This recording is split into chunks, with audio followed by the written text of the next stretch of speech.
স্ত্রীকে ছেড়ে দিয়ে যুবককে বিয়ে করলেন বীরভূমের বাসুদেব। প্রীতিভোজের আয়োজনে প্রতিবেশীরা। বীরভূমের যুবক বিয়ে করলেন হাওড়ার আরেক যুবককে, আর তাই নিয়েই শোরগোল শুরু হয়েছে এলাকায়। নববিবাহিত দুই যুবককে বরণ করার জন্য অপেক্ষায় করিদ্ধার সেনপাড়ার বাসিন্দারা। স্ত্রীর সঙ্গে বিবাহ বিচ্ছেদ হয়ে গিয়েছে অনেক দিন আগে। তারপর জীবনসঙ্গী হিসেবে এক যুবককেই বেছে নিলেন বীরভূমের বাসিন্দা বাসুদেব চক্রবর্তী ওরফে বাসু। বীরভূমের যুবক বিয়ে করলেন হাওড়ার আরেক যুবককে, আর তাই নিয়েই শোরগোল শুরু হয়েছে এলাকায়। নববিবাহিত দুই যুবককে বরণ করার জন্য অপেক্ষায় করিদ্ধার সেনপাড়ার বাসিন্দারা। চাঁদা তুলে তারা প্রীতিভোজেরও আয়োজন করেছেন। শার্ট প্যান্ট নয়, ছোট থেকে শাড়ি এবং চুড়িদারেই বেশি স্বচ্ছন্দ ছিলেন বাসু। তবে বড় হওয়ার সঙ্গে সঙ্গে খানিক ইচ্ছের বিরুদ্ধেই ছেলে সেজে থাকতে হতো বাসুদেবকে। পরিবারের তরফে বিয়েও দেওয়া হয় বাসুর, কিন্তু স্ত্রীর সঙ্গে 1 বছর ঘর করতে না করতেই অশান্তি শুরু হয়। 1 বছর পর বিচ্ছেদ হয়ে যায় তাদের। সেই বাসুই এবার তার জীবনসঙ্গী হিসেবে বেছে নিয়েছেন হাওড়ার বাসিন্দা অমিত মালিককে। তবে এই বিয়ের খবর চাউর হতেই গ্রামে চর্চা শুরু হয়ে গিয়েছে। স্থানীয় সূত্রে খবর, বুধবার রাতে আত্মীয় এবং প্রতিবেশীদের ভিডিও কল করে নিজের বিয়ের কথা জানালেন 37 বছরের বাসু।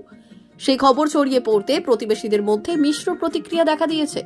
বাসু পুরুষ হয়ে আরেক পুরুষকে বিয়ে করায় তার প্রতিবেশীদের অনেকেই নাখুশ। তবে ছোট থেকে যারা বাসুকে বড় হতে দেখেছেন তাদের বেশিরভাগ লোকজনই বিয়েতে খুশি। এমনকি বিবাহিত দুই যুবক বাড়ি ফিরলে তাদের বরণ করারও প্রস্তুতি নিয়েছেন তারা। চাঁদা তুলে প্রীতিভোজেরও আয়োজন করেছেন তারা। বিবাহ ঘটেছে, কার ঘটেছে, কিরকম লাগছে একটু বলুন। ঘটেছে আমার সম্পর্কে উনি ভাসুর প্রধান। এবার আমাকে কাকিমা সম্পর্কে, আমি কাকিমা হচ্ছে, আমাকে বৌদি বলেই ডাকে। আমাদের বাড়ির লোকে সবারই ভালো লেগেছে, পাড়া প্রতিবেশী কার কেমন লেগেছে সেটা বলতে পারবো না। এবার মনে করুন বাজারের ছেলেগুলো আউট করেছে, বাজারের ছেলেগুলো ওদের যে বন্ধু বান্ধব আছে তাদের খুবই আনন্দ। তারাই আপনাদেরকে খবর দিয়েছে, তারা ওকে সবসময় ফোন করছে যে তুই আয়, তুই সোমবার দিন আয়। মানে তাদের খুবই আনন্দ, বন্ধু বান্ধবদের খুবই আনন্দ হয়েছে। আচ্ছা, তো এই যে যার বিয়ে হয়েছে তার কি নাম? তার নাম হচ্ছে বাসুদেব চক্রবর্তী। কার সঙ্গে বিয়ে হয়েছে? বিয়ে হয়েছে অমিত না খান নয়, কি বেশ বটে, টাইটেলটা বলতে পারবো না। আচ্ছা বেশ। তো এই যে বিবাহ হয়েছে এরকম সমকামী, কীভাবে সমকামী, হ্যাঁ, কীরকম লাগছে, কতটা আনন্দ হচ্ছে? আনন্দ বলতে ঠিক আছে, ও যখন করেছে তখন ঠিক আছে, ওর দিক থেকেও ঠিক আছে। হ্যাঁ, ভালোই লাগছে, ও বিয়ে করেছে, ওর যেখানে খুশি থাকবে ওর জায়গা থেকেও ঠিক আছে। আমারও ভালো লাগছে না, ও যে কোনো যদি মেয়েকে বিয়ে করে যদি ভালো না থাকতো, কোনো ছেলেকে বিয়ে করে যদি ভালো আছে তো ঠিক আছে, ও ভালো থাকতেই পারে ওটাতে।